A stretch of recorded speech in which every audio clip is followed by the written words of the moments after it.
A full house here. We're going to go ahead and call this meeting to order, and I'd like to take a second. If you have a cell phone, if you just let that please to run on that, be so kind, please. We'll start with a pledge to our flag, and then we'll have a moment of prayer.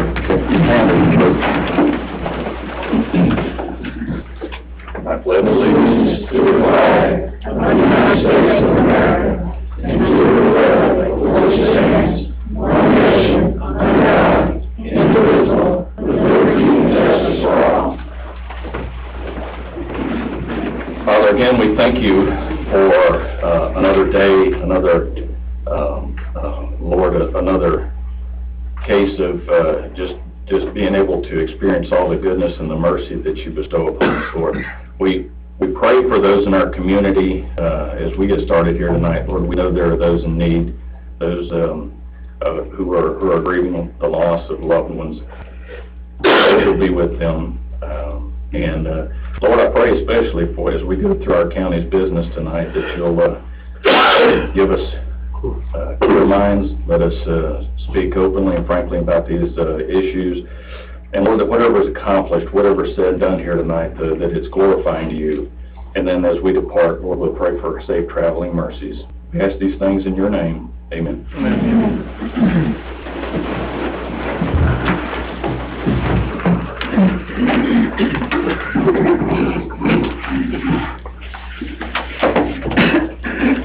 Okay. First order of business will be to approve the minutes from the August 27th public hearing, as well as the regular scheduled BOC meeting following that. The same number of folks were in attendance for those. Yeah. So if you'd like to vote on those, if you have a chance to look at them, we can do this together. Motion to approve. Second. We have a motion to approve and a second. Are there any comments or questions on this?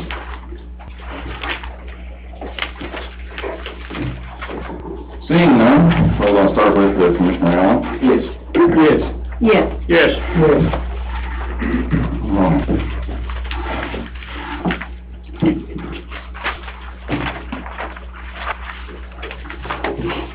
What we'll do here is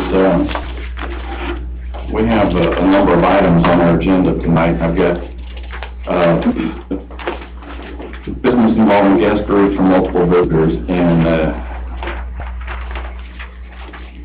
if we can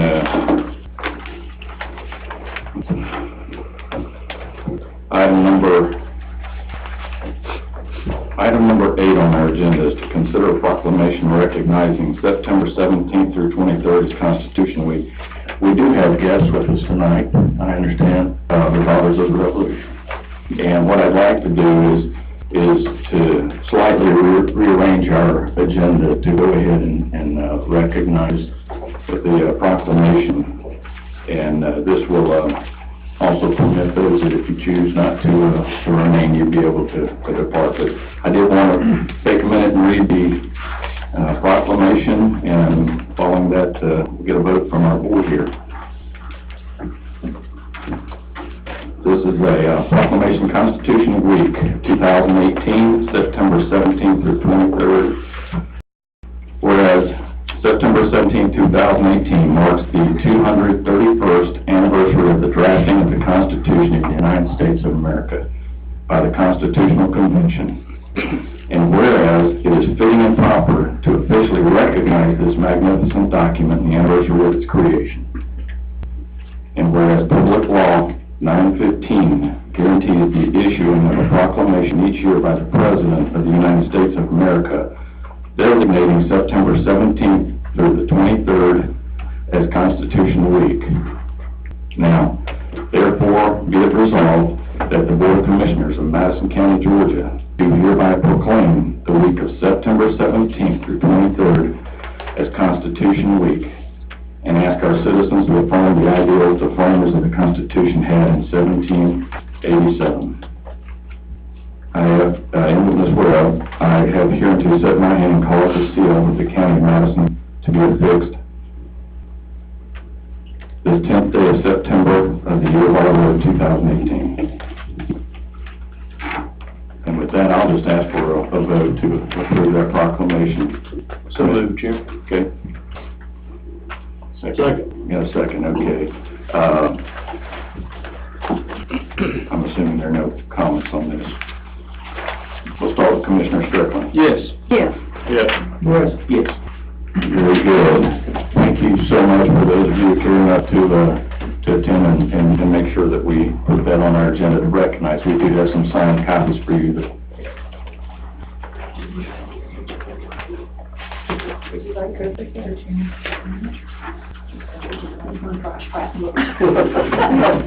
Emphasis on scrap, I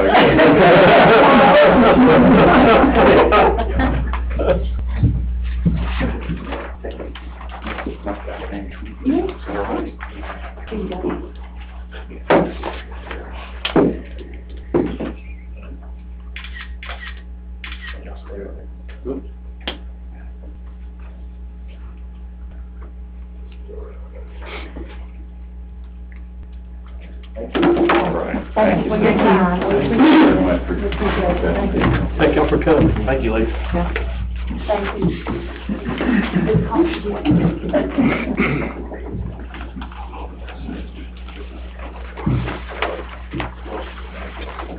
All right. So as far as our chairman's report, there's anything tonight. What I would ask at this point, though, is this morning we received an updated document that affects item number 13 on our agenda. Item number 13 is to consider approval of a memorandum of understanding with Georgia Renewable Power.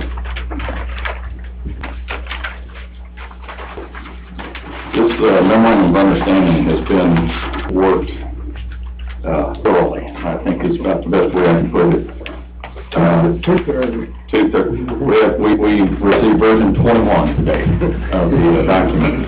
And folks, what I would just mention here is by way of explanation, we removed an item last meeting from our agenda as it pertained to this project, and now I'm going to ask the board to amend the agenda and allow us to delete that, as there is no requirement.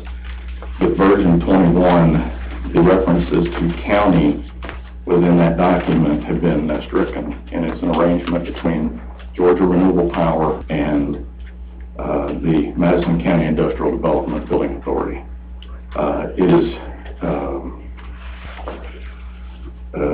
Again, it's a document, and I think each one of you have included in your packet, there is a copy of the previous version, and in that one you'll see that of note, the most important thing that was added to that previous version was the default language in it. So, and I think that's a very, not only a wise, but very a good and reassuring step that we're able to move forward now and continue business with Georgia Renewable Power through our IDA. So with that, I'd ask if we could amend our agenda to delete agenda item 13. Motion to delete. Thank you. We've got a motion and a second. Anybody have any questions or comments on that? I need some more after. I read it. No, you did? Oh. Well, and I appreciate, like I said, the latest version and everything just removed all references to county. Thank you. Any comments or any further? Commissioner Bettis? This is a... Oh, yes. Yeah. Yes. Yes. Yes. Okay. Sorry about the short note. All right. With that, we will open up the public hearing portion of our meeting and get right into some rezone hearing and actions on rezone matters, special use permits, et cetera. And I'll turn it over to the esteemed Chairman Houston. Good morning, Chairman and Commissioners. First one tonight is Keller Properties LLC. They're requesting to rezone their 16.03 acre property from A2 to RR. Property is located at map 31, parcel 130-02 on Highway 29 South in District 3. Purpose is to subdivide this property into 4 lots. The vote of the Planning and Zoning Commission was 6 yeses, 0 no's, and 1 abstention, with a recommendation to approve the rezone request.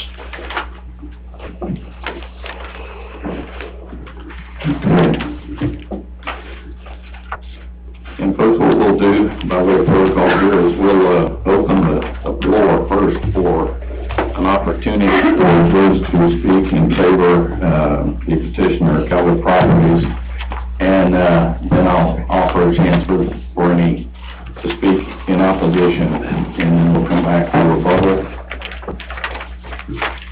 And at this point, I'll ask if there's anybody who would like to speak in favor of the motion. Good evening, Mr. Johnson with Fram Law Firm representing Cowboy Properties. This is the second time this property has come before the Board of Commissioners. Last January, there was an attempt to rezone for a smaller lot R1 subdivision, which was turned down. The current property is the 16 acres remaining out of the original 21 acres. The survey that's in your package was recorded to show that the 5-acre parcel, Tract 1, has a 30-foot easement across it from Highway 29 at the southern end to access Tract 2, the 16-acre parcel. When Cowboy Properties purchased the property in June of 2017, that survey had already been recorded without that 30-foot easement. The purpose of the re-recording was to show that there was an easement when the 5 acres was sold off. These two parcels were, in 2017, two separate tax parcels. And then the Cowboy Properties is asking that Tract 2, the 16-acre parcel, be rezoned to RR so they can do a proposed 4-lot subdivision with access as a minor subdivision by a private drive. You have a sketched site plan showing the access to the 4 lots. One of the lots, actually the whole 16 acres right now, has a house that has been moved onto the property and situated on the first tract. And the request is to allow the rezone so that 3 more properties can have houses on them. We filed an attachment constitutional challenge with the Planning and Zoning Commission, which you have copies of. In a nutshell, this is an area that has R1 major subdivision development. We're asking for RR minor subdivision to be allowed, lots of 2 acres and larger. There would be lots of approximately 3 to 4 acres for the 4 lots. In my challenge in paragraph 3 and 3rd paragraph of the letter and the 3rd paragraph of the attachment, we mentioned that a number of rezones have been allowed for the higher R1 residential use in this area, including Spratman Mill, Jones Matthews Road, Lemon Creek, Bryant Woods, Cypress Woods, Fish's property. Last month you approved the initial rezoning for the latest phase of Spratman Mill subdivision in this area. The analysis by the zoning administrator shows that it is consistent with the land use in the area. There might be a traffic issue. However, this is in the straight section of the road below the curve coming south towards Jonesboro. It is consistent with your future land use plan. It is on the new character areas map for Madison County, whereas it used to be commercial and high-density residential. It is now high-density residential under the future land use plan that was adopted in 2017. And we're asking that the rezone be approved. I'll be glad to answer any questions. I'll reserve most of my time for any rebuttal that's needed. And I will ask, are we going to enforce the time limits for zoning hearings on this matter? We would ask everybody to keep comments to approximately 3 minutes in this case, and as should be the case every time. Does anybody have a question for Mr. Johnson? Where's the house at? It's on there now? It's near the road. It's on what's shown as Tract 1. This is on Tract 1, isn't it? Yes. It's on Tract 1 currently. It's not on the new. That's why I was curious. Fine. We can do 3 houses. I just want to know that. So at 16 acres, they could have 3 houses without the rezone. The rezone is really to have one more house allowed on that property. And the current house is stick-built. It was moved from another location, but it is a stick-built home. Any other questions? Thank you. All right, thank you. At this time, I'll ask if there's anybody. That's I'm a lawyer, not a doctor.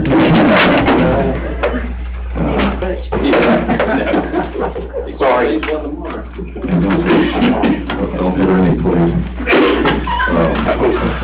At this point, we'll ask if there's anybody present that would like to speak in opposition of this rule. If you would, come to the podium here, sir, just give us your name and the address, if you would. You come on forward, please.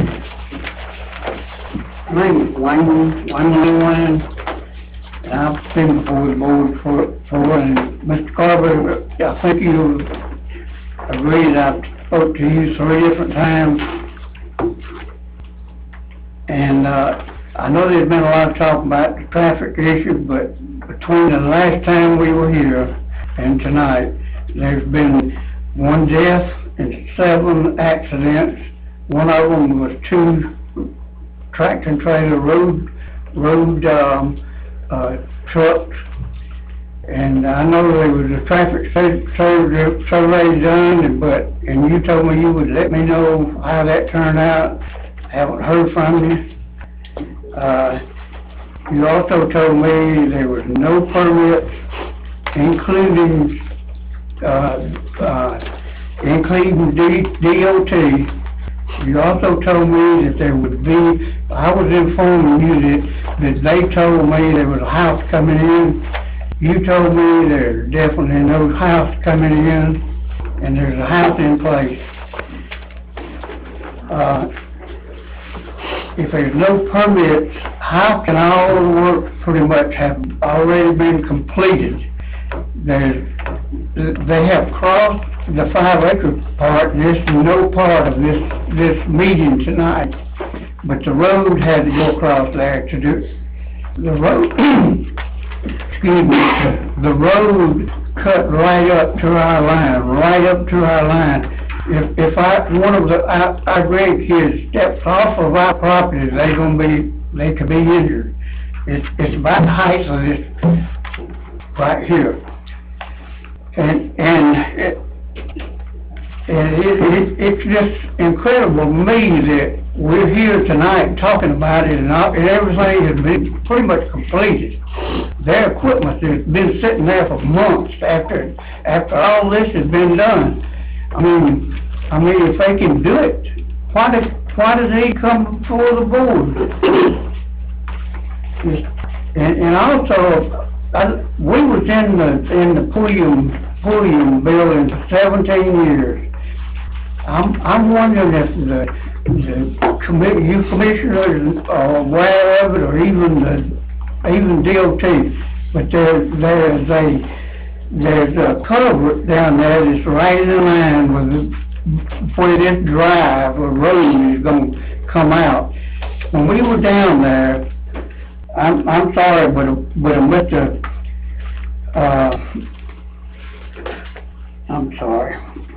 Mr. Haley used to be over the DOT in this area, and he's passed on. But anyway, that culvert, it would fill up, and then once that happened, it was a lake for 2 or 3 days if we had a lot of rain, and it would run directly across the road. I'm sure it has to do it now, because it's been stopped up for years. But anyway, the road people would come out and open it up, and 2 or 3 times they had to build grates, but probably nobody knows about that now, and asphalt may cover it up permanently. So, I'm asking you, I mean, you told me specifically that none of this is gonna happen without permits. And there's not any permits until tonight. Shouldn't have been.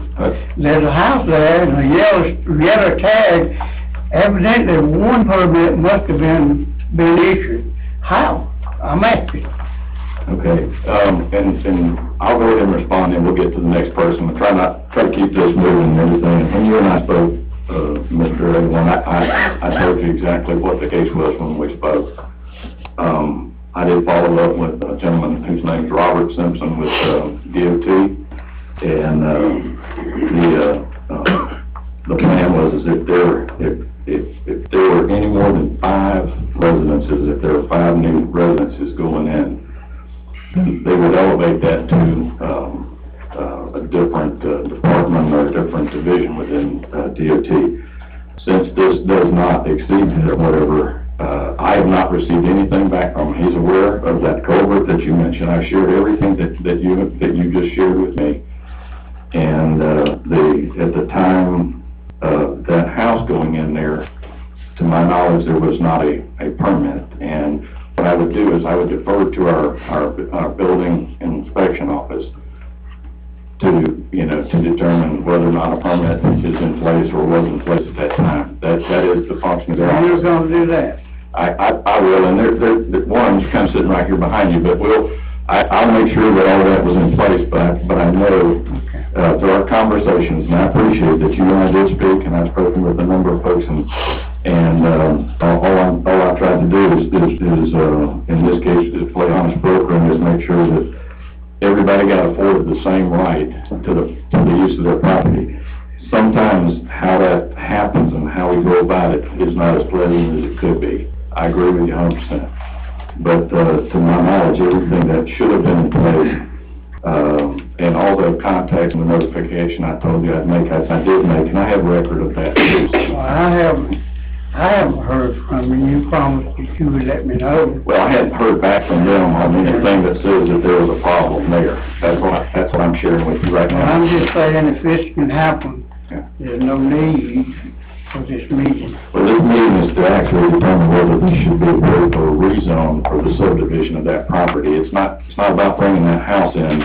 They could have brought a house in without this rezone completely. Without permits, how do you do roads? How do you do any of it? Well, again, if it's their property, they have access, by law, and I defer to Ms. Forks, and if she would want to respond to that, but on their property, they can do that. They can put that in there. Well, I'm not sure I'm asking the correct one to question. Right. The road itself, how is it gonna be maintained? Is it private drive? It is Or is it a public road? It is definitely not a county road, if that's what you're asking. It is not, and will never be at 30 feet. County is not allowed to go on it then, right? That's a fact, sir. These poor people are these poor people are probably gonna have a time getting out of their property. And I appreciate that, I understand what you're saying. That's, as far as the board's decision to approve a rezone, though, it is based on whether or not it meets the certain criteria. And, again, for 4 months. I understand that, but I don't understand, that the work can progress before the rezone. I don't understand it. There's a road there, and they've spent thousands of dollars on it. They have taken out trees. They took out trees right up to our line, and there was no rezoning and no permits. I don't understand it. But the rezone wasn't required for that, sir, is what I'm trying to say. The rezone was required for the subdivision, the actual dividing of the property, and the rezone of the property. If a landowner had pine trees, and he wants to cut the land, we have the zoning matter. He has to have a permit before he can cut a tree, and if he has somebody else to do it, they have to have a permit. Shouldn't you have to have a permit before you take a dozer and wipe out things? They're required by EPD to have certain things in place. You're correct. And if that's not been done, then that would be, again, an issue between EPD and the developer. And, again, I hope when I promise somebody something, I fulfill my promise. That's all I'm saying. I understand. I apologize for not calling you back on that. Is there anybody else that would like to speak? I'll make it brief. Again, safety issues. I'm Rhonda Ayla and the Child Care Center right in this area. And what he said about the accidents, that is correct. The traffic continues to get bad. We have, it's getting worse by the day. We've got 2 school buses that are, and in fact, where this driveway is, my school zone is right there. So, you know, you add 1 more house, that's at least 2 more vehicles. So my main issue is safety. It's in a bad area, you guys know that. But then, there again, these ordinances were put in place for a reason. So, and I can see how someone would want to divide their property and allow 3 homes. I understand that. When you have family coming in, wanting to live near you, but for a mini subdivision, you know, if this one's going to be approved, how many more are going to be approved? And especially if it's not county maintained. I just foresee trouble down the road when you've got neighbors that are going to be fighting over who's to keep up the driveway or who's tearing up the driveway. It's just all around going to be a bad thing, especially if it's not going to be maintained by anybody. So, you know, if you approve this one, someone else comes in, you'll have to approve theirs. I mean, you know, they were set for a reason to, and this is on you guys, to maintain the quality of our county. So, but my main concern is safety, just like he said. Thank you. Is there anybody else?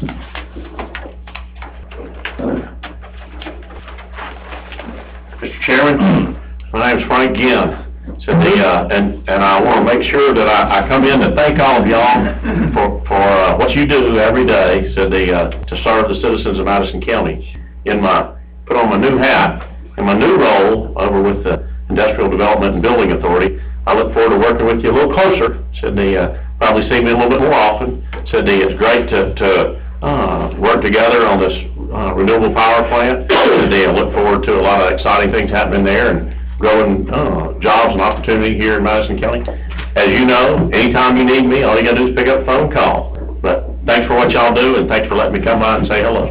All right. So, is there anybody else that would like to speak in opposition to this?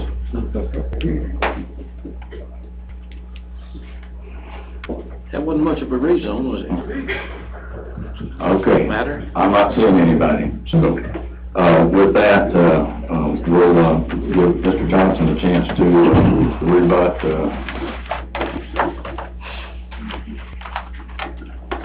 Thank you, Mr. Chairman. There are wrecks on Highway 29, but the wrecks were not at this location. They were at other locations. This property is currently zoned will allow 3 houses. Building permit was obtained for the house that got moved onto the property. 2 more houses can be moved on in complete compliance with the county and state regulations by obtaining a building permit for every house that's located on the property. The road is a private drive that's allowed under your subdivision and zoning regulations. It complies with all the requirements of the county for a private drive, and it will be maintained by the owners of the property, as all private drives are. I've lived on private drive for 30 years since I moved out here to Madison. There are 4 of us on that private drive, and we maintain the road. That's not a zoning issue. The DOT is not requiring an upgrade to the access because of the low number of houses proposed on this property.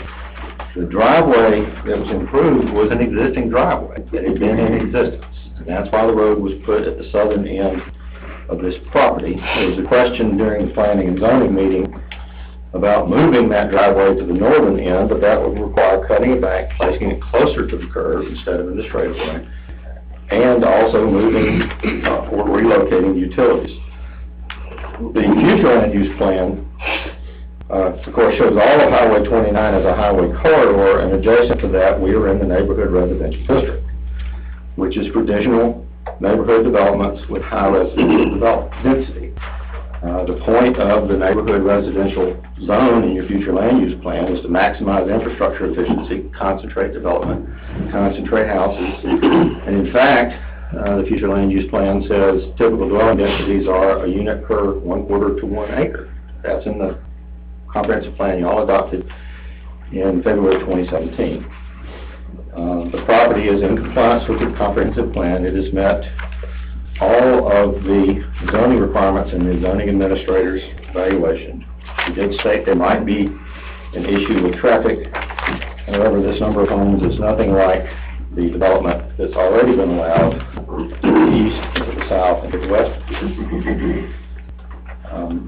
We're asking that this county show that it wants people to live in our county, that we want businesses in our county.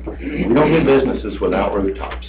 Any person looking at locating a fast food restaurant or a chain grocery store or a general store is going to tell you they've got to have the population in order to bring the businesses in.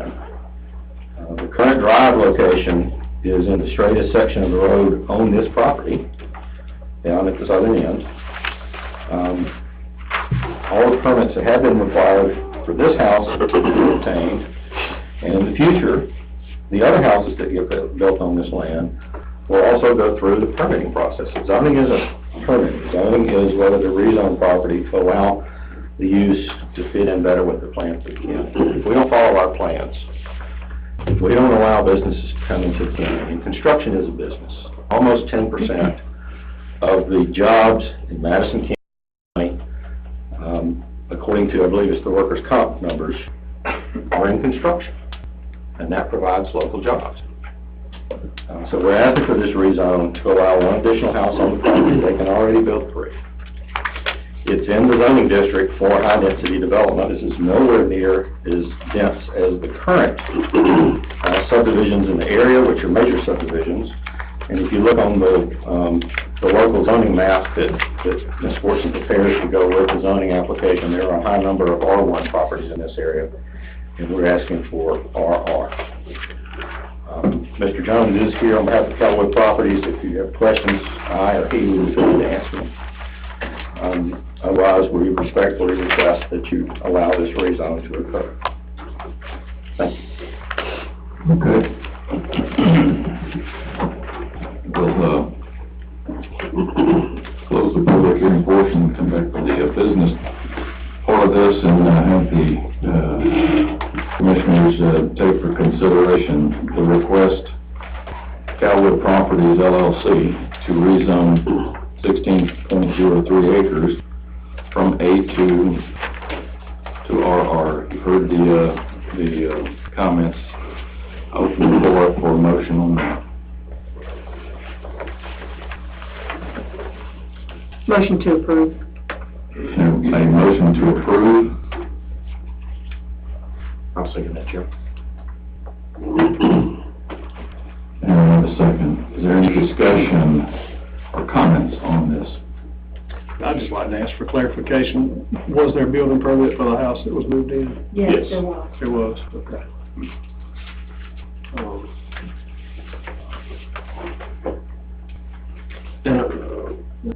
And I'd like to ask too, if you don't mind, are you using, we're talking about jobs and all, are you using Madison County Builders on that, or do you know, or? Actually, Bishop moved it, I bought it from Brent Gray, and Jerry Cronk doing foot. No, I must only get. What about the other houses, local? We got another one that I got bought right now. Oh, you're moving. Across from Kroger. So you're gonna be moving houses then? Adrian's my neighbor up there on Bishop Street, that's what he does. And I bought a permit for a 1,900 square foot home with 14 lots, so I bought. So when I build up a 1,900 square foot house.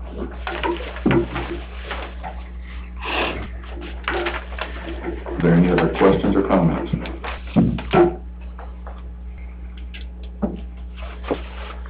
Hearing none, then we'll go ahead with our vote. The vote would be to approve the rezone request of 16.03 acres from A2 to RR. The vote is to Commissioner Peckel.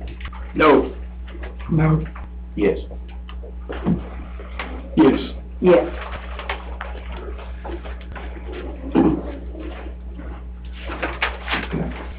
All right, Mr. Houston. Okay, the next rezone request is Alan Appleby is representing his brother Jerry Appleby. He's requesting to rezone a portion of his 9.31 acre property from A2 to RR, so Alan can put a home on that property. The property is located on map 34, parcel 23 on Highway 191 in District 4. Vote of the Planning and Zoning Commission was a vote of 7-0 to recommend approval of the rezoning request. All right, thank you, Mr. Houston. All right, is Alan here? Yes. Alan. Long time no see. How you been doing? Let you know a little bit. And Alan, what's an address for you? Current address is 9515 Wildcat Bridge Road in Danielsville. Okay, go ahead, sir. Just requesting to rezone the property. There's 9.31 acres. We've already had it surveyed and it come up to less than 5 acres, and request to rezone so I can build a house on the property to have a place to retire. Okay. Any board members have any questions for Mr. Appleby? Very good. Thank you, sir. Thank you. All right, is there anybody here tonight that would, like to speak in opposition to this rezone request?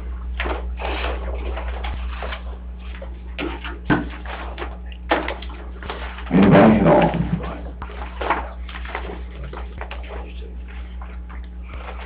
Alan, we reserve the opportunity for you to speak again unless is there anything else that you need to share, or are you good with that? I'm good with what I got. All right. We'll close the hearing and we'll open up the business portion, and we'll ask the board to consider this request. Motion to approve, Mr. Chairman. Okay, I have a motion to approve. And a second. Are there any comments or discussion on this?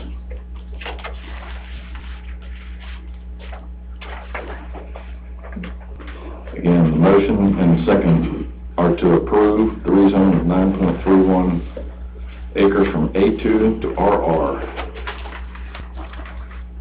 All right, with that, then the vote is to Commissioner Eastco. Yes. Yes. Yes. Yes. Yes. Very good. All right, Mr. Houston. Thank you. Okay, the next rezoning request is Brenda Rich. She is requesting she's representing the Howard Farm Estate, which is her father. She's requesting to rezone the house and 2 acres from A1 to RR. Property is located on map 96, parcel 2, on Clements Road in District 5. The vote of the Planning and Zoning Commission was a vote of 7-0 to recommend approval of the rezoning request. All right, Ms. Rich here, Yes. please.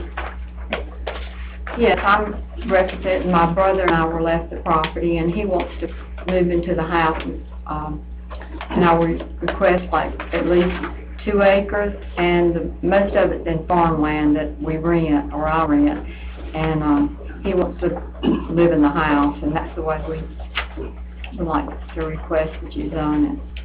Your daddy was fine with me. Oh, thank you. Thank you. Okay, does anybody have any questions for Ms. Rich? All right, thank you very much. All right, with that, is there anybody here that would speak in opposition to this rezone request? Seeing none? Are you satisfied with that, Ms. Rich? Anything else to offer? Okay. I'm excited. I gotta ask.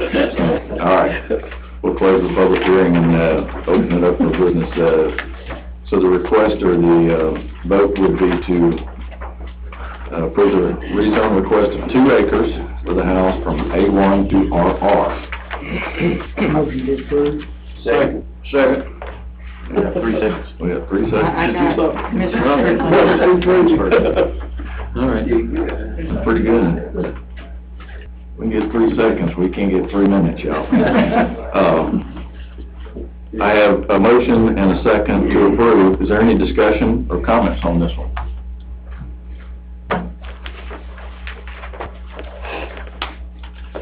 Seeing none, Commissioner Allen? Yes. Yes. Yes. Yes. Yes. Very Very good. Thank you. All right, Sheriff, Mr. Houston. Okay, the, next rezoning requests 4 and 5 are contingent upon each other, so the Planning and Zoning Commission took these up as one vote. First one is Adam Swan, who's representing Ramona Booth. They're requesting a rezone of 5.02 acre parcel from A2 to RR, combined with an adjoining property and then subdivided. Property is located on map 30, parcel 161D on Scogins Road, District 3. The other part of the rezone request is Adam Swan, representing Ramona Booth. They're requesting to rezone 6.21 acres parcel from A2 to R to combine with the other adjoining property to subdivide. The property is located on map 30, parcel 161E on Scogins Road in District 3. The vote of the Planning and Zoning Commission was a vote of 4 to 3 to recommend denial of the rezone request.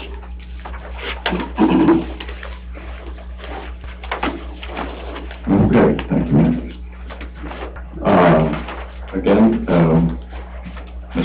Victor, you were, okay. Yes. We'll go ahead and entertain comments in support of this rezone. Thank you. Victor Johnson with Graham Law Firm for Adam Swan. We have submitted an attachment to the rezoning to the Commissioners and to the Planning Commission. I'll note that this property is in the rural residential area of the future land use plan. It's just west of suburban on the future land use map, which is rural residential is for A1, A2, and RR property. It's a transitional zone from agricultural to residential. It is not far from and just north of Highway 29. If you look on your future land use map, there is actually the east and the west of the property is medium density residential. And this zone just happens to be in the rural residential, agricultural, low density residential area. The zoning in the area, if you look on the zoning map that Ms. Fortson has attached to the zoning application, there are 7 R1 properties to the south. There are 16 R3 properties, both to the northeast and to the south, away from the Athens area, northwards towards the more agricultural area of the county. And there are 44 properties already zoned RR in this area to the east and the south and the west. What we note is the comprehensive plan designates this as rural residential, which is, and this is quoting from the comprehensive plans, for preserving rural character while accommodating residential growth. That's the predominant theme of the rural residential area. The area will feature 2 acres per dwelling unit with limited infrastructure access, which is what Mr. Swan is proposing for this property of Ms. Booth's. There was a lot of talk at the Planning Commission about the pond and about erosion control. The current property, the 2 parcels that Ms. Booth owns, split a pond with the owner to the south. And the proposal is to put 4 lots on here in full compliance with erosion and sedimentation control, with the 25-foot buffer setback, with the county's regulations for driveways and access. And that would have 4 people owning the northern half of the pond. The pond is eutrophic currently. It is full of algae. It does have a blue heron living on it, and it's a beautiful piece of property. Mr. Swan is asking for the rezone so he can place 4 houses on this property. It's to be combined, the 2 parcels, for a complete 11.63 acre parcel, which under current zoning will allow 2 houses. He's requesting the RR zoning because that's what's recommended by the plan. If we have plans and we don't follow our plans, we're not planning. This is the transitional zone. There are much smaller density, higher density, smaller lot, higher density houses in this area. It is in an area that is seeing transition. There is not a plan to connect to the county water. It's too far away. So the final layout of the property, if approved, as a minor subdivision would be dependent on the soils and perk test for septic lines, septic tank, and wells, because they would need wells for the houses. We're asking that the rezone be approved because it is consistent with the plans in the area. There was some discussion at the planning commission meeting about the comprehensive plan just not being appropriate, and therefore why should we follow it?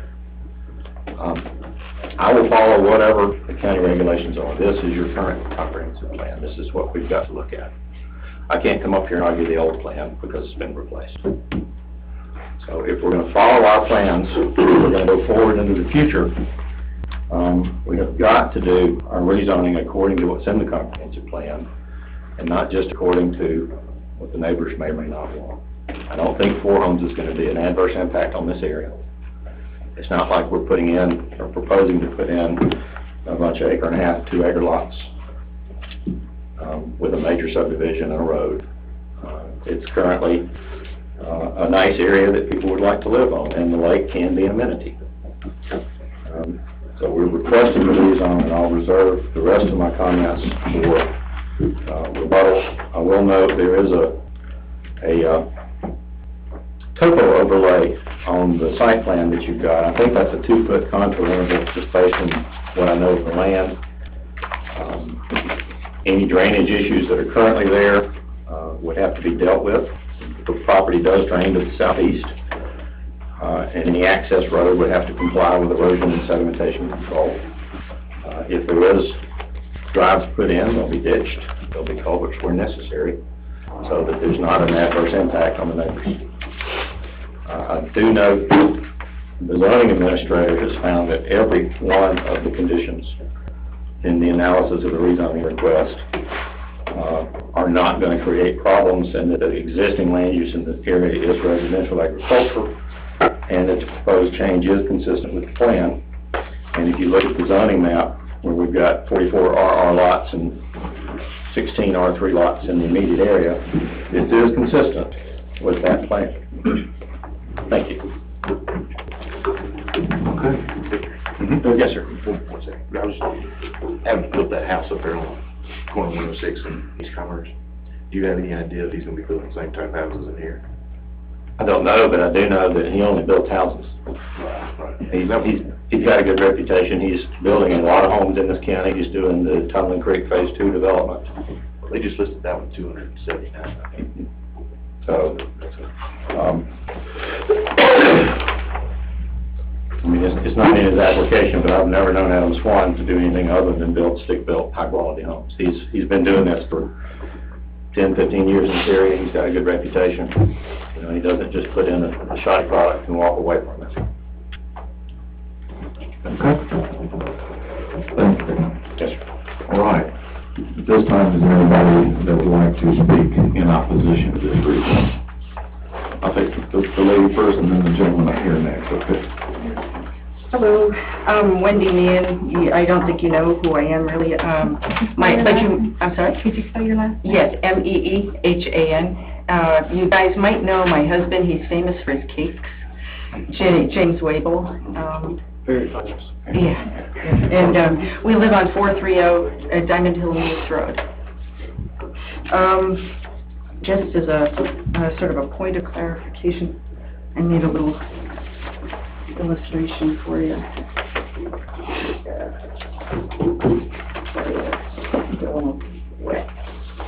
This stuff I have to look for you to see.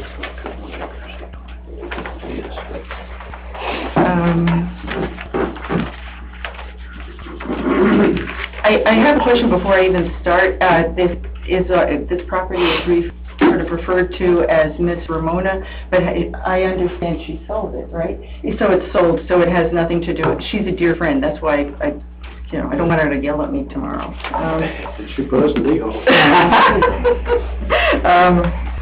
But anyway, just a little history. Miss Ramona offered us all the property, all of the neighbors. As you can see on your map there, the darker yellow borders the property that we're talking about right now.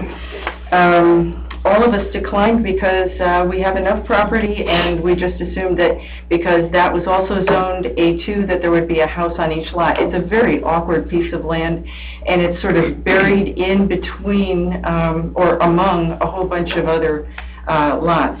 So the property was sold to a developer, and now instead of two houses... It's not sold. Oh, it's not sold. Ms. Booth is the owner, Mr. Swan is the applicant. No, we understand, and her children are here. Has already purchased. Yes, her children are here, and they just said it has been purchased.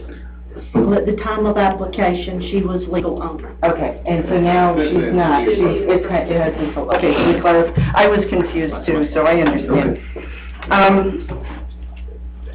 So the property was sold to a developer, and now instead of two houses, they're requesting 4 houses. They want to change the zoning to RR so that they can add another couple of houses. Our new friend, Mr. Johnson, claims that the zoning plan, R2 for the southern part of Madison County, let's see, the zoning plans right now are that supposedly everything can be RR, but it doesn't have to be. I guess it's the point that I was going to say. Right now, it's A2, and it doesn't have to, by virtue of the fact that, you know, it just happens to be doable. You don't have to change it to RR. But I was thinking that the northern part of the county and the center, that's being preserved for a little bit more open space, and maybe farther north, that's being preserved for maybe farming and clean industry. That's my take on the whole thing. And in the middle, that sort of no man's land, that's where we are.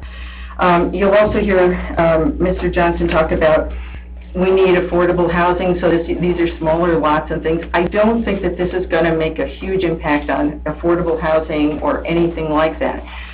You'll also hear Mr. Johnson say that he needs, if we have more people in the county, we'll attract more business. And if we attract more business, then the county becomes more prosperous. Again, different economic studies say different things. But while some of the statements that Mr. Johnson makes are true, the point is that it's not relevant to this situation, I don't believe anyway. In this case, we're talking about 2 additional houses. Okay, that's it. That's not going to really break the bank. You know, one thing is if you look at the plot plan, the other plot plan that has the overlay of the contour lines, it's not flat. If you stand on the road and look back, you can say, yeah, this is nice, it's flat. But then when you go back, there's some really quite steep areas, especially when you get close to the pond. And the pond, there's to the north of the pond, kind of the northeast, I guess it is, to the pond, there's quite a steep incline. So all of that would have to be dealt with, and that's exactly right next to the pond. And meanwhile, when we're talking about the pond, there's it's a year-round, spring-fed, very small, it's not a lake, very small pond. And these houses that are going to be put there, you know, they get to walk down what almost looks like a little path to see their piece of their pond. It would require some work to change it into a pond. It is very weedy and things like that. But right now, yeah, we do have our blue heron there. So I gotta do that with you. Our blue heron. He's there. He hangs out a lot. We've also got, you know, other wildlife, flora and fauna. We haven't done anything with the pond ourselves. Anyway. All of the property that surrounds these 2 lots in question are larger lots that are single-family homes, okay? It's just single-family homes. As you can see, those are larger lots. And those lots, you know, probably for the life of the land, will not be subdivided. They're placed in an area on each lot where those are just larger lots. And then in the center, nestled in, is this awkward little piece of land. Because there are 4, not 5 houses proposed, I heard Mr. Terry Chandler say that we're not subject to subdivision rules and protection, so that was a concern, because then, you know, again, there's a lot of different, I guess, types of engineering and things like that are involved. That part I can't address because I don't really know, I just heard. But anyway, to conclude, as far as I know, None of our neighbors are anti-development. We're not saying, not in our backyard. But what we're saying is, we're for well-managed development. And that's a big concern, because we don't feel like this particular squishing in houses into an awkward shaped lot is a good idea. And when the Planning and Zoning Board voted against the proposal to rezone this property, we believe it was because they agreed with us. That doubling the number of lots would have a negative impact on the land, as well as the 8 properties that surround that land. So that was our concern. That's it. That's all I have. I'll stop shaking now. Thank you, Ms. Mann. Is there anybody else who would like to speak, sir? My name's Kevin Jensen. I live next to the property. Same thing as Wendy says, that, you know, I have no problem putting 2 homes on it, that's fine. But 4 just crowded too much in there for what we have around there. Like I said, everybody else has got 5 acres or more in the whole surrounding area. I just don't see the sense in cramming 4 houses in. They're gonna be awkward. She's awkward shaped lots to be close to property lines. Just not gonna be feasible to anybody that wanted to live in the future, you know what I mean? Who won't be crammed in behind another house when you're out in the country? You're out in the country for a reason, to be spacious and kind of privacy. And they're concerned about the water issues too, because when it rains, a lot of water runs off that property out of my property, which is natural drain, like, you know, about it. If they put driveways in, they got funnel into a culvert, it's gonna make it a more dense stream of water coming on my property, and just, I don't think it's gonna be feasible to do it and, you know, appropriate to do it. I think everything just be left with 2 acres, 2 homes on 5 acres apiece and be done with it. It's the way it's zoned, it's been that way for 25 years. You know, I understand the growth and all that stuff needs to develop, I understand why it's to make money, but, hey, 2 houses is sufficient for the area.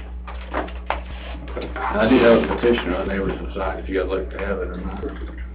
You can leave it with us if you like. I don't know that it'll, you know, have any real bearing, but, certainly if the commissioners want to take a look, that's their prerogative.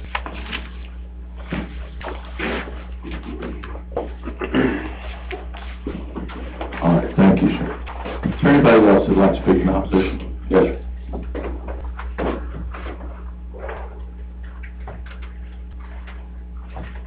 Bill Holloway, 502 Hardman Road, Carver. I've lived there, I think about 39 years now in this area, and I was on the planning and zoning for about 6 years. And just overall, for this part of the county, I believe it's, this rezone that they're talking about is not a fit. You know, there's mostly 5 acres or more. Ms. Holman has a property right across, it's 74 acres, it's been there for, I don't know, 40, 50 years. But most of the lots around this area is more A2 than it is residential. And I just don't feel like, you know, the way, especially the way they're talking about trying to split it up, it's, right now, there's a 5 acre and then a little over 6 acre. And it's kind of an odd shape, but, you know, if they wanted to dissolve the 5 acre like they're proposing, and then just split that bigger 11-point-something acres, into 2 lots, then that would be more appropriate and fit in with most of the other housing, with acreage in that area. It'd be a lot better fit than trying to squeeze in, you know, some 2 acre lots or something like this. In this particular area, plus the lay of the land, like has already been mentioned, it would be pretty awkward in order to try to squeeze driveways in and be able to get in and out with easy access. So, you know, in my opinion, I feel like this is not a fit for this particular part of the county. It's mostly, you know, most of the R1s, R2, like that, is more toward Danielsville and Hull. But in our area, between Diamond Hill and Nice, is mostly agricultural. And it's been that way for, you know, even years before I moved out there. Most of the land is still being either cattle or hay on it. So I feel like that the you know, fit that they're trying to change this particular, 11 point something acres, trying to, split that into 4 is just not a fit. Thank you. Thank you, sir. Is there anything else want to speak in opposition? We will, then give, Mr. Johnson a chance for a rebuttal on that. Thank you, Mr. Chairman. I'd like to make some distinctions. The adjoining property is agricultural and larger lots. The surrounding property is agricultural and residential, larger and smaller lots. If you look at the zoning map that Ms. Fortson has attached, there are 36 A2 properties, some of which are non-conforming, 1.15 acres, 1.47 acres. Those are too small for A2, but they're zoned A2. There are 44 RR properties in this area. To the east, to the south, to the west, you've got RR properties. Your zoning ordinance allows the rezone. The fact that the 2 lots are oddly shaped is not Ms. Booth's or Mr. Swan's fault. They were divided at 2 different times, and the Booth family purchased it at 2 different times, and I was not aware this property had been sold to Mr. Swan. I apologize for that. That was not communicated to me at the time I took this case, and the time I was before the Board of Zoning. My information was that Ms. Booth still owned the property, and I had the impression that the purchase was contingent on rezoning. So there was no attempt to mislead anyone, I just wasn't informed of that fact. If 4 lots is too much and 2 lots is okay, when we're talking about 11 or 12 acres in the transitional rural residential zone, then that's not the rural residential transitional zone. Planning and Zoning Commission did not say, none of the Planning and Zoning Commissioners said doubling the lots would be a negative impact. What they said was, we don't like this future comprehensive plan. We don't think it's right. Some of them said that. We think it's a farce. That word was used. This area should stay agricultural. This is a transition zone. It is close to the Diamond Hill to Doddsboro corridor, where we're seeing more and more residential development. And if you look at the map, even north of here, up towards the agriculture area, you have got a lot of very small RR and R3 and R1 properties. Mr. Swan told me he would be willing to do 3 lots instead of 4, but he prefers to do the 4 lots because that's what would be allowed in an RR zone. As to the lay of the land and the development of the property and the 25-foot buffer for the lake, that's required. All that permitting is required. I will provide you, and I apologize, I left the big one on my desk, but this is a proposed 3-lot split, which would have one driveway to the west instead of to the east. If you want to condition the rezone on 3 lots, Mr. Swan can live with that. I would be bothered by that because I don't see a problem with 4 lots on this piece of property. It's consistent with your regulations. I haven't heard anything concrete which would say there is a legal reason to deny the rezone. I haven't heard anything concrete that this would be an adverse impact on the neighbors. No one said it would reduce their property values. No one said it would increase traffic. No one said it would increase crime. The Georgia Supreme Court has said that generalized figures about potential negative impacts of rezoning are insufficient grounds to deny rezoning. Ray v. City of Cordele is the case. It's cited in my cover sheet on the attachment to rezoning. Generalized evidence of undesirable property devaluation, crime, or increased traffic are not sufficient to deny rezoning. Generalized fear of the area residents that they would suffer a decline in value of their property doesn't support denial of rezoning. We didn't even have that tonight. We just had people saying we don't like it. We want 2 lots, maybe 3. You know, Bill always said 3 would be okay. They don't feel like offered lots are a good idea. That's the way they've been since the Booths bought the property. That was the layout when the property was divided, and it was divided in compliance with Madison County regulations. So we would ask that this rezone be allowed and the property be rezoned to RR so that there could be 4 homes instead of 2. If you were not comfortable with 4 homes, Mr. Swan has authorized me to say he would agree to a condition that only 3 lots could be developed. If you have questions, I'll be glad to answer them, otherwise I will sit down and shut up. With a condition you would have to go to the zoning hearing. That's correct. That's correct. Any questions for Mr. Johnson? Thank you, Victor. Thank you. We'll, close the public portion of the public hearing and, open up the business meeting and consider the request as it stands now. The request is to rezone both properties, one being 5.02 acres, one being 6.21 acres, both of them from A2 to RR. Motion to deny. Second. I have a motion to deny, and I have a second. Is there any discussion on that?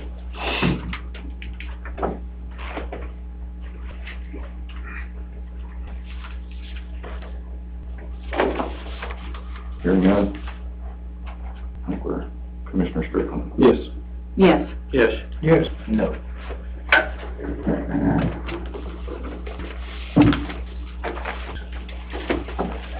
Okay. Mr. Houston. Next one is a preliminary plat submitted by Jay Treasure, Cable Spring subdivision. The vote of the Planning and Zoning Commission was voted 7-0 to recommend approval of the plan. Okay, 7-0.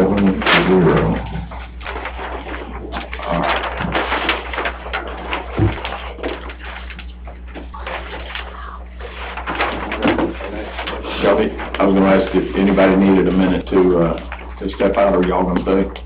No, but that was denied, right? Yeah. It was denied. Sometimes you have to leave Okay. Bye, Bill. All right, so we'll open up the public hearing then for this last, rezone request. Jerry, you gonna speak? I will. All right. Just like to say this conforms with everything that we agreed to. It's less than, I think it said it had to be 18 lots or less, is how we worded it. Right now, it's at 18 lots. I will go ahead and tell you this, after we went on and looked at it, it looks like it's only gonna turn out to be 17.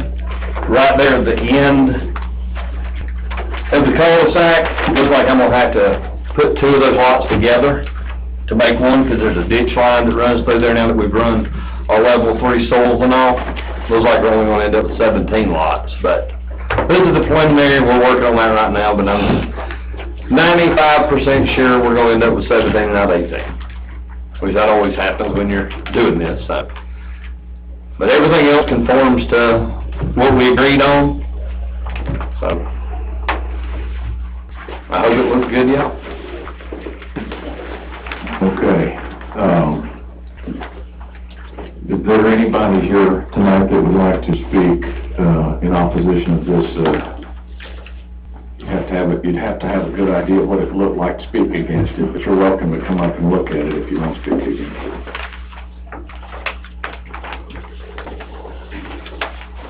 Nobody? Jay, anything else? Okay, we'll close public hearing. Look for the, commissioners here then to consider the preliminary plat as you see it presented here for the, Cave Springs subdivision. Motion to approve. A motion to approve. Say. And a second. Any, comments or discussion on that?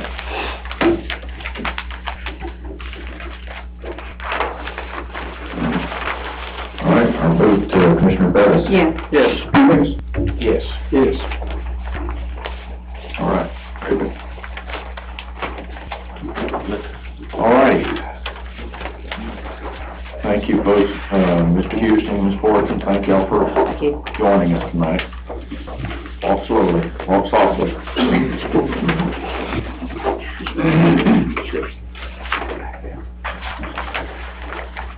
hear that, boy?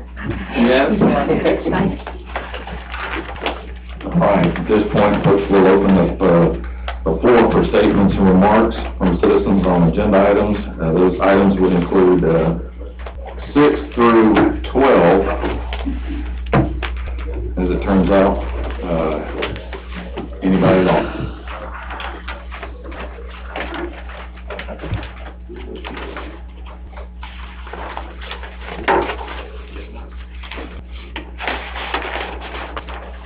All right, I'm seeing any. We'll move on to item number 6, which is consider approving 911 resolutions, updating charges on prepaid wireless services and telephone services other than prepaid. At Mr. Camp here, each of you should have, there are 2 separate resolutions, is that correct? That's correct. And one of them deals with other than prepaid, and one of them specifically for prepaid. That's right. Okay, so Mr. Camp, please. Yes, two resolutions that you have in front of you that I'm going to recommend that you approve tonight. Deal with the prepaid wireless and just general wireless communications and wireline communications also. Governor Deal created a authority known as the Georgia Emergency Communications Authority, and by default, all cities and counties in the state of Georgia that operate a public safety answering point, in other words, a 911 center, became members of this authority by default. Part of what the authority is going to do is be responsible for the collection of 911 fees.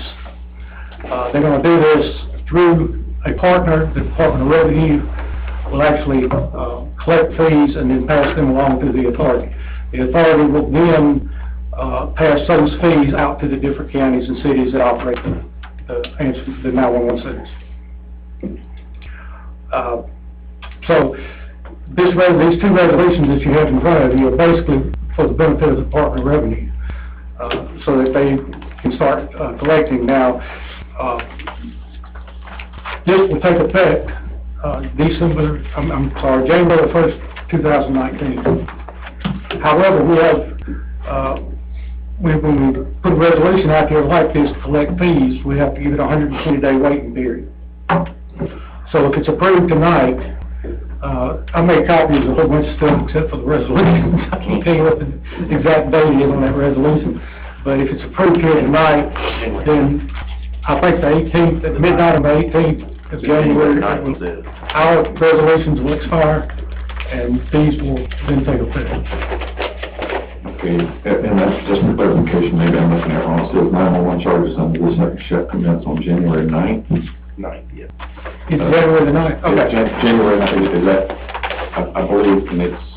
Yes, that makes sense. It's on both of them, yeah. Yeah, it's on both of them. All right. All right. Is everybody crystal clear? Any questions from Mr. Camp?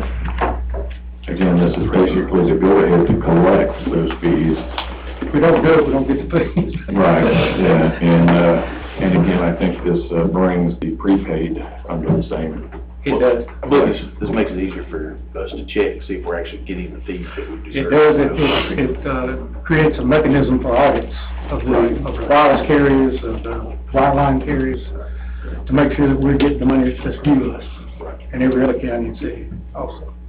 Just till recently, Department of Revenue couldn't do stuff like this. They just started changing this up on a lot of things where they can actually do like sales taxes and stuff like that. But I'm glad they're updating. Any other questions for Mr. Camp? All right, thank you so much, sir. So the vote, or consideration of approving we can do both of these at one time, I believe, to approve both resolutions as they're presented. You have a copy of each. Approving 911 resolutions updating charges on prepaid wireless services and telephone services other than prepaid. Motion to approve. I have a motion to approve. I'll second. And I have a second. Are there any comments or questions on this item?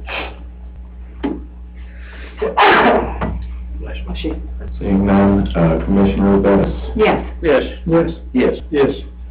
All right, thank you, Doug.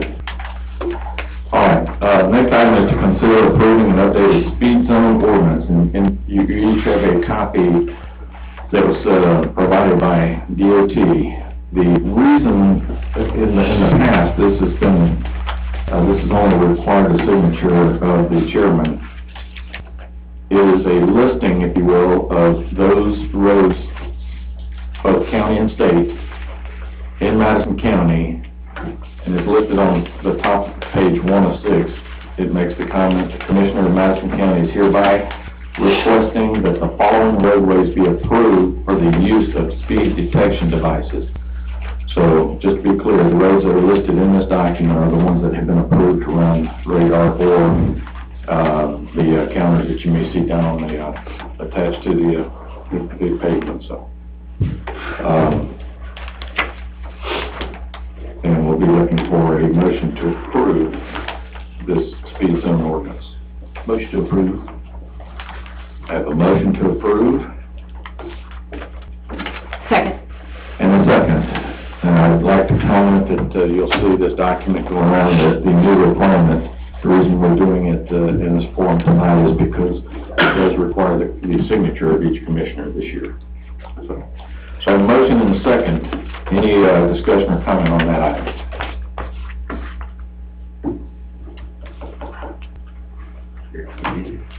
All right. With that, the vote is to Commissioner Pepple. Yes.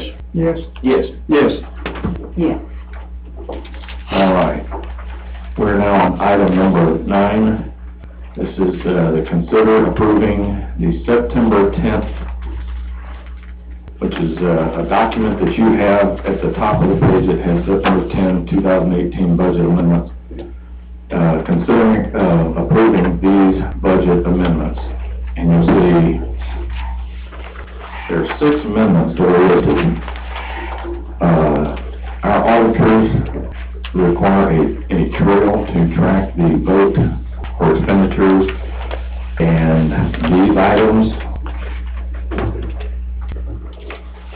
are all items that have taken place. For example, the first one, we received LMIG money in 2017, last year. It wasn't expended until 2018. To accurately be brought forward, we'll have to have a budget amendment to put that in place. So we're asking to bring that forward to 2018. There's an unspent balance of about almost $2,500 remaining on an off-system safety grant of $225,000. And to bring that forward and to be able to account for it, we need to, again, amend it to this year's budget. You see, all of these items are simply bringing items forward to be accounted for in this year's budget, though, or in this year, since it was expended. And, if you, what we'll do is we'll go ahead and consider approving the September 10, 2018 budget amendments, and then we'll open it for discussion with a motion. So moved. I have a motion to approve. Second. I have a second. Is there any discussion on these items?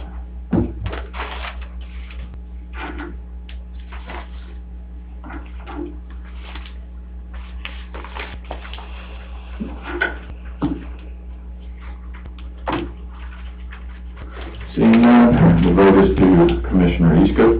Yes. Yes. Yes. Yes. Yes. All right. Item number 10.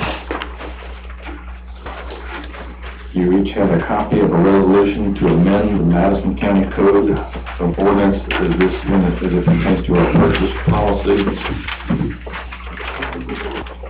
And I believe there's 2 pages. The first page is the actual resolution. The second page is an excerpt from the code itself, where this is spelled out in section 2.246 of the Madison County Code.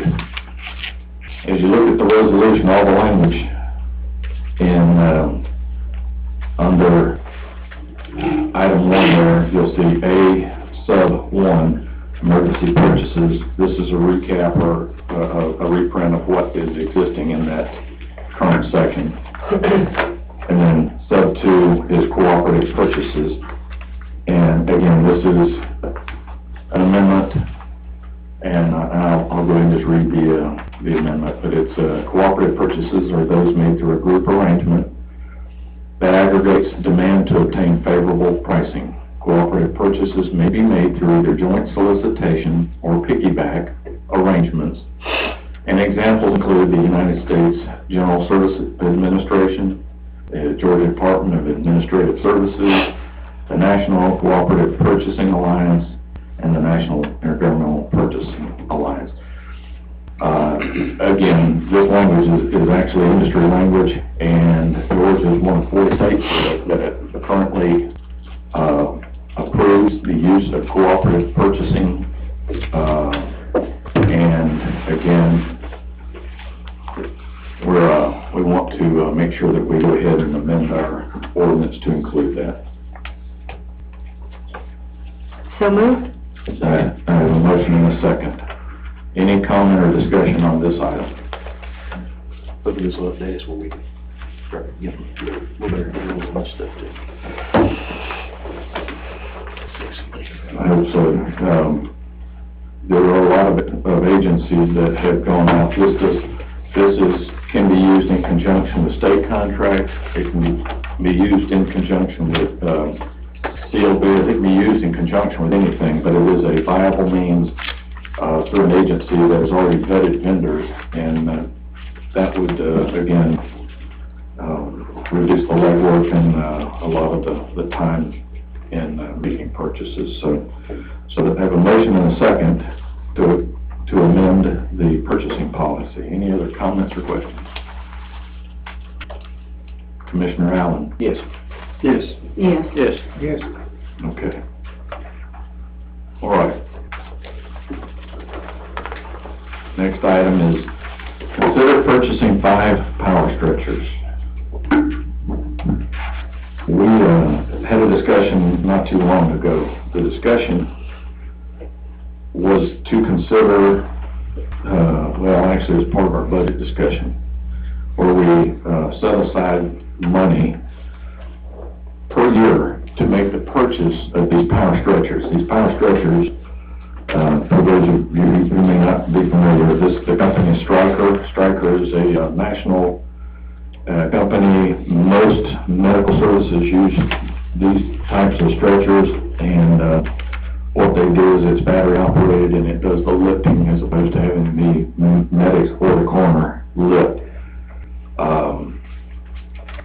Approximate weight of this stretcher is 220 pounds, has a lifting capacity of 700 pounds in addition to that. We looked at purchasing, the conversation when we started out was we looked at purchasing used equipment, and again, going through, we did actually go through several quotes and everything, but we found a vendor that has offered, again, the same financing 3 years. But in order to satisfy the amount that was set aside in our budget for next year, it would require a down payment of and you have this information in front of you. It requires basically a down payment or a payment upon receipt of the equipment of $25,702.20. The purchase is for 5 stretchers, new, a 7-year warranty, and it includes what they call stair climbers. And these are when in a house, multiple stories, again, to facilitate being able to navigate up and down the stairs. This is, well, hopefully just down the stairs. But all of the equipment is included. So we have currently, we have in excess of $43,000 in lost in EMS, and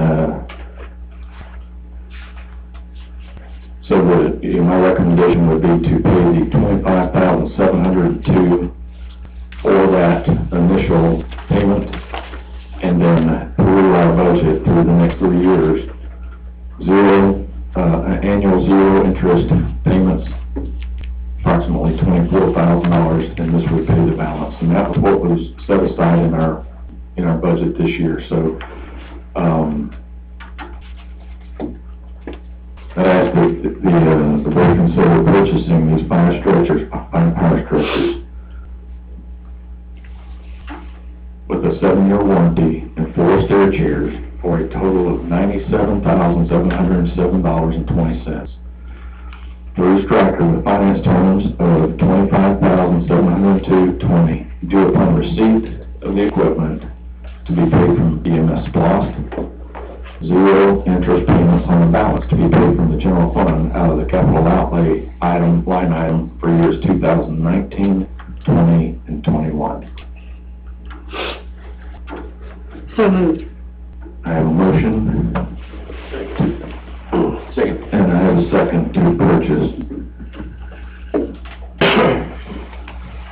Any discussion on this item here? You said after the down payment, they'll still have $18,000 left in this SPLOST, not counting what will be added in the months to come. Correct. They'll be, to be truthful, when I walked out of there, the numbers that I had were as of July 30th, so there's actually another month. But as of July 30th, there was 43,000. Okay. And that's the only number I can speak to with any certainty right now. It's more than that, but you're right, the remainder would be there, and will continue to accrue throughout the rest of the year.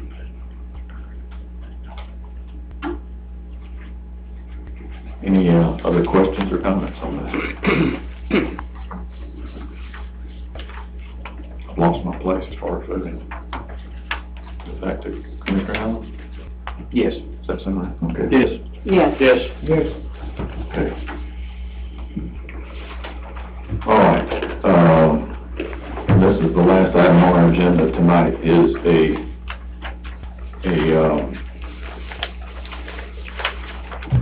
wheel loader.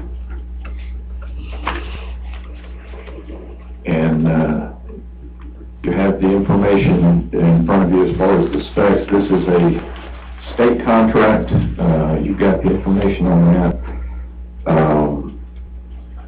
Purpose of this piece of equipment is to be able to, first and foremost, we'll use it primarily loading the trucks that we have in the county with gravel. First of all, we use a track loader right now, and just having the tracks up on top of the gravel and everything is damaging to the tracks, and that's most of its day-to-day use. We have a recurring need and requirement to clip the shoulders of the road, and this allows the county to go along, and we'll be using this most immediately to prep Jones Chapel Shallow Road. As our part in that is to get rid of the raised part of the shoulder, and this allows us to be on those roads without damaging the road. So wheel loader will damage the road, so we currently do not have that. We've been renting this over the years, and the current approximate, I'm using the July number again, this is not an August number, but the July number is $939,000 in SPLOST in our road department. So, as you can see, the purchase price for this piece of equipment is $129,826. It is a model 918M wheel loader from Caterpillar. So, $939,000 includes road maintenance too, doesn't it? It does. It just SPLOST. It's just sitting in SPLOST right now. We're gonna sell the track loader, and we want to keep it. Well, no, we have to have the track loader still, yeah, we still use it for its intended purpose. It's just the vehicle we've had used to load the tandem dump trucks. This means that, one of our big scrapes can actually scrape roads instead of using this to clip the sides of the roads as well. Correct. Yeah, we've been using, actually, we haven't been able to use that, we've had to rent this, so, Clear trees from the road too. It's a large piece of equipment, but it's, small enough that we can,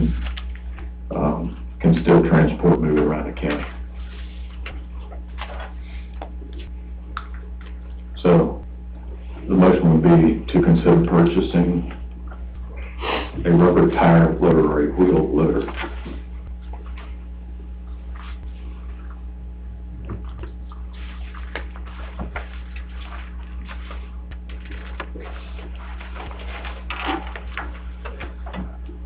Motion to approve. Second.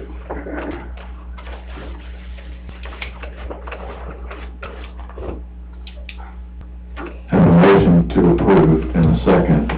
Any other comments or any discussion on purchasing this?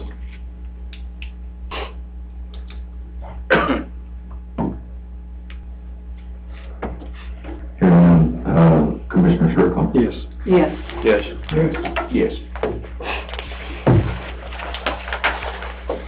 Okay, roads update. Control Road is back, the Davis Road is back in service. Chief Pullen was due the last week of this month. We have ordered the culverts, and we have to coordinate the use of a crane, which is putting us at the last week in September. I saw that. Okay. Stone Hathaway Road, that's pretty close. Yeah, he's looking at Stone Hathaway right now, too. He's definitely aware of it.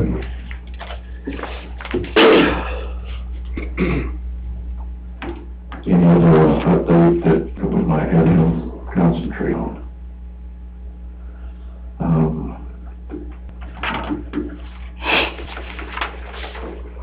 Any urgent matter? Any need, well, actually, sorry about that. Folks, we have one more opportunity statement from American citizens. This is open to any item that's not on the agenda. It's just an opportunity to take remarks from anybody.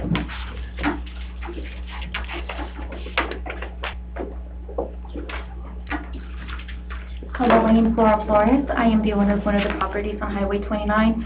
I just wanted to take the opportunity to ask, now that we're talking about roads updates, what's going to happen with Highway 29 at that curve right after the traffic light after Ingalls to the property about the pond that they were talking about? There have been several accidents there in front of my house, one very bad one. And I want to know if there's ever any plans to update, expand that road. My mailboxes have been knocked over several times. Tell me where your property is again? It's Highway 29, 7214, Highway 29 South. Okay. And so I just wanted to know if there's anything or any plan in your mind or project to make that a little bit safer for us when we're trying to exit our homes into the highway, because there's a lot of traffic, like larger trucks, and all traffic in general just really flies by, so it gets a little bit difficult for us to get out of the roads. I'm worried about the safety of the children at the school bus, since my kids do ride the bus and the bus stops right in front of that curve where we've had all those accidents. So what do you have in mind for that? It's not a very satisfying answer, unfortunately, because that's a state highway, and the county is restricted or limited in what it can do. We can ask for traffic studies. We can ask for their assistance. I can share with you that there's a project that is on the books in there's an organization, it's called Courts. I'm sorry, say that again? Courts, it's spelled M-A-C-O-R-T-S, and it's a 3-county, it's Madison, Athens, Clark, Oconee, I believe it's regional transportation system. It's an area, the 3 counties are involved because the state has determined that the volume of traffic and the volume of residents constitutes an area that needs, a little, all of Clark County is in that organization. A lot of Oconee County is in that organization, is part of that organization. The whole area up to about Garnet Ward, unfortunately, it stopped short, I believe, of where you were talking about. Yours is beyond that, isn't it? Yeah, I believe so. Is it? Yeah. And so that's there's a road widening, and when I don't want to alarm anybody. It's something they're talking about that might happen in 20 years. And I can honestly, I mean, that's the honest truth, it takes a long time. Wow. Chairman, can I interject? Please. Teresa, your district over there, what we could do in the short term is we could call, Robert Simpson and the guys at the state, maybe they could do something, real quick study on quick response. Maybe they could get something there, there's, money in a fund, that they basically come in and do a specific study on that area, and then if it warrants it, they'll do what's called quick response, which they'll basically make a plan and do something with that road to alleviate some of that problem. Yeah, I would be Short term. hoping, yeah, I would be hoping at least for the But traffic me and- signaling. Me and Teresa, we can follow up on that. In her district, I just wanna make sure she's, aware of what we're doing, obviously, and we'll work together, we'll talk to Robert and see if we can. Because they'll look at that, especially if me and Teresa call and get on them, they'll come over and do that study pretty quick. And then that's one avenue that maybe we could try, and, there's no promises, but that would be something we could look at. Okay, please, yeah, because I would greatly appreciate it, We'll yeah. do that. I've Thank you. got a meeting with Robert this week. Laura Flores. So it's L-E-U-R-A, last name S-L-O-R-E-S. All right, thank you. Thank you, Mr. Hill. Anybody else, those on some remarks from citizens, anybody else before we close up? No, sir. All right, folks, motion to adjourn. Motion adjourned. A motion, second, Commissioner Bettis? Yes. Yes. Yes. Thank you all.